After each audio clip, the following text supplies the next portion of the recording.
ஐயோ அவனுக்கு வேற தெரிஞ்சிருச்சே. இப்போ நம்ம எப்படியாச்சும் போய் கோல்டை மறைச்சி வைக்கணும். வாங்க போகலாம்.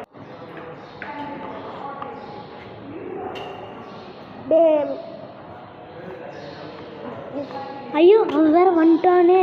இப்போ நம்ம என்ன தான் பண்ணுறது? எங்களை என் கோல்டு சொல்கிறா. என் கோல்டு எங்கே? என் கோல்டை குடிக்கிட்டா இல்லை என்ன பண்ணிட்டான்? இது என்ன பண்ணிடாதுடா. நான் வெயிட் பண்ணு. ஆனால் நான் எங்கே இருக்குன்னு சொல்லணும்னா அதுக்கு கொஞ்சம் டைம் ஆகும். ஒழுங்கா சொல்லிடு, இல்லைன்னா ஏதாவது ஒன்று பண்டிகை வேண்டாம் சொல்கிறா.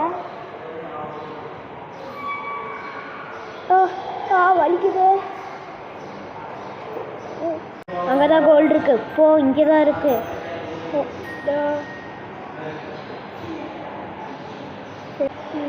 முழிச்சிட்டு இருக்காம செத்து போயிட்டானா? உனக்கு என்ன பண்ணுறேன்னு பாரா. போடா, நான் ஓடுறேன்.